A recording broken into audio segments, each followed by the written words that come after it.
Okay, so let's finally deal with the spaceship argument. Finally, so we have our spaceship, big fat spaceship, and inside the spaceship we have a gun, and the gun is about to fire a bullet.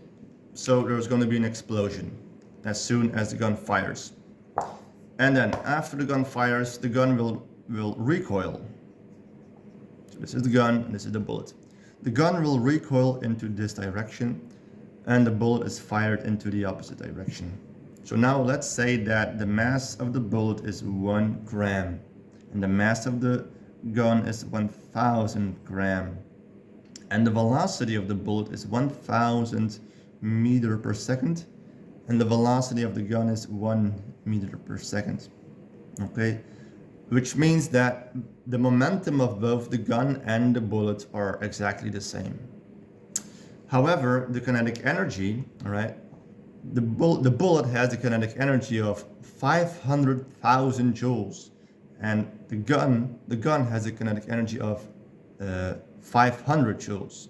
So the bullet has 1000 times more kinetic energy.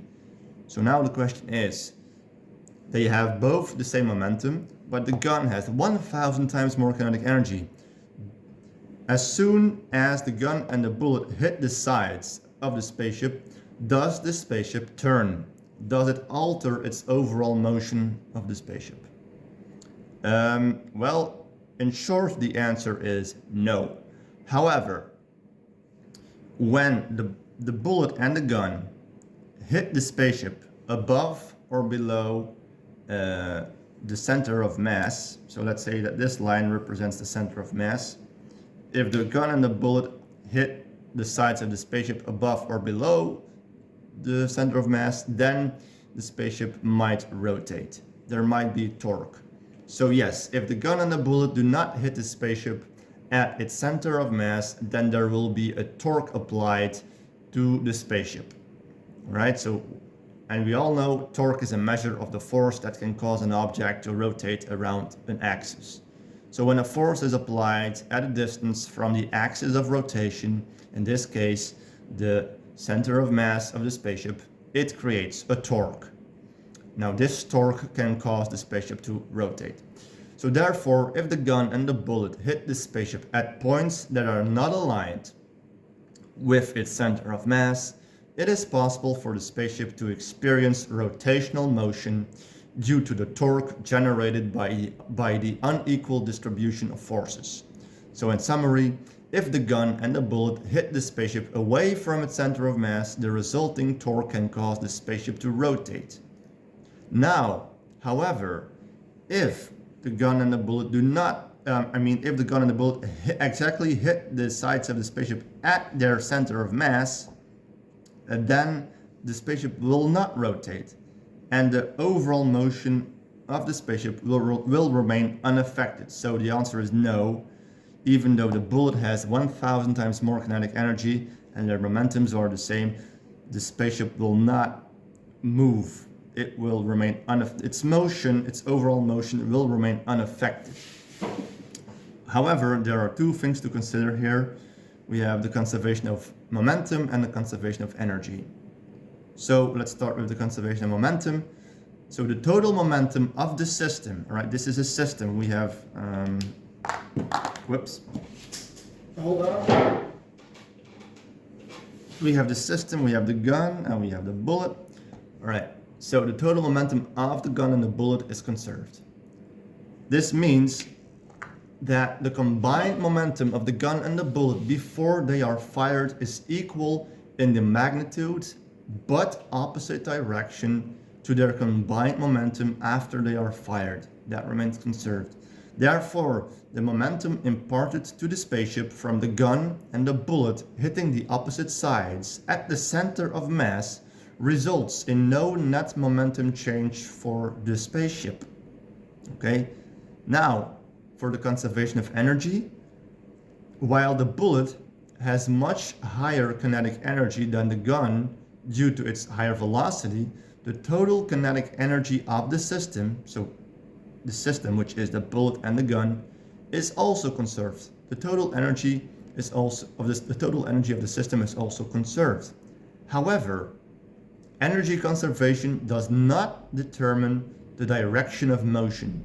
It only ensures that the total energy before the event is equal to the total energy after the event. So the key point here is that while the bullet transfers more kinetic energy to the spaceship upon impact, it does not alter the total momentum of the spaceship due to the conservation of momentum.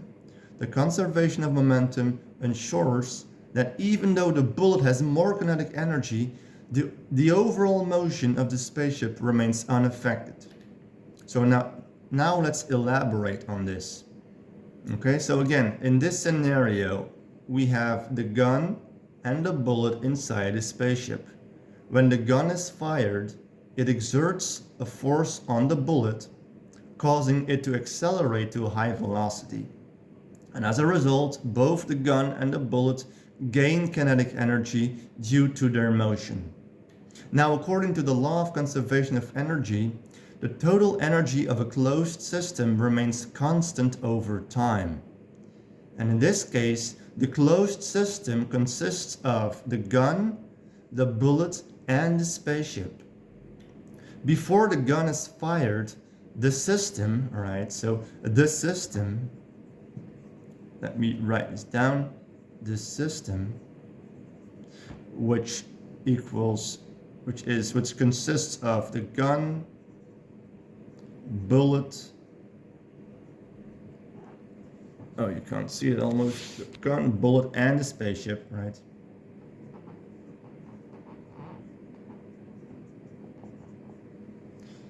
So the system equals the gun, bullet, and the spaceship. Before the gun is fired, the system has a certain amount of kinetic energy, which is zero, since they are all initially at rest. However, the system also has potential energy, right? Potential energy due to the chemical energy stored in the gunpowder. All right, so this is where you will start to disagree. Potential energy, you don't like that word, but it is true. The system also has potential energy, all right? So when the gun is fired, the chemical energy of the gunpowder is converted into kinetic energy of the gun and the bullet. Okay, again, when the gun is fired, the chemical energy of the gunpowder is converted into kinetic energy of the gun and the bullet. The gun recoils with a relatively low velocity, resulting in a relatively low kinetic energy for the gun. On the other hand, the bullet accelerates to a much higher velocity, resulting in a much higher kinetic energy for the bullet. Now, upon impact, both the gun and the bullet transfer their kinetic energy to the spaceship. However, since the momentum of the bullet and the gun are equal in magnitude but opposite direction, the transfer of kinetic energy to the spaceship does not alter the total momentum of the system. Therefore, while the bullet transfers more kinetic energy to the spaceship than the gun does, the total energy of the system, which is the kinetic energy of the gun, the kinetic energy of the bullet, and the kinetic energy of the spaceship, those remain constant before and after the event. So in summary, the conservation of energy ensures that the total energy of the system, including the kinetic energy transferred to the spaceship by the gun and the bullet, remains constant. This is why the overall motion of the spaceship remains unaffected despite the unequal distribution of kinetic energy between the gun and the bullet. So, once again, last points, what do we have? We have potential energy.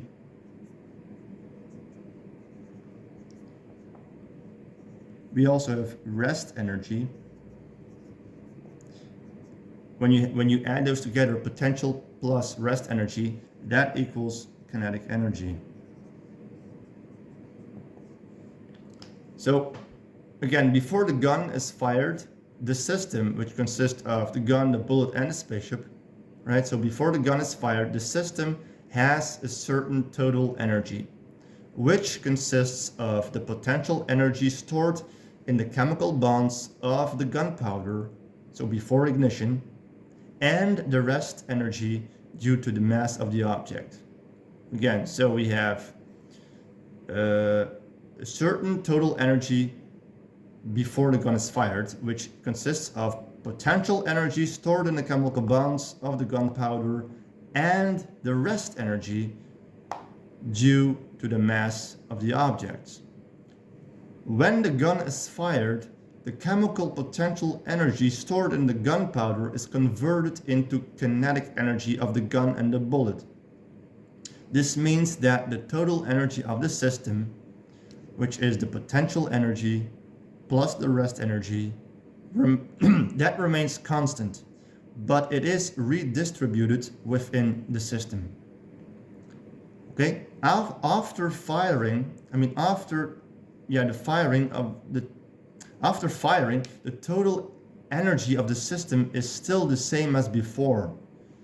So the potential energy plus rest energy. However, now this energy is in the form of kinetic energy of the gun and the kinetic energy of the bullet and any kinetic energy transferred to the spaceship upon impact. Again, after firing, the total energy of the system is still the same as before. The total energy, which is the potential energy plus rest energy. However, now this energy is in the form of kinetic energy of the gun, kinetic energy of the bullet, and any kinetic energy transferred to the spaceship upon impact. So when I mentioned that the total energy of the system remains constant before and after the event, I mean that the total energy, I meant that the total energy, which is the potential energy plus the rest energy of the system, is conserved, although it may change forms. Say it could be from potential energy to kinetic energy. All right, so I hope this clarifies how the conservation of energy applies in this context. So, of course, this will change absolutely nothing to the argument.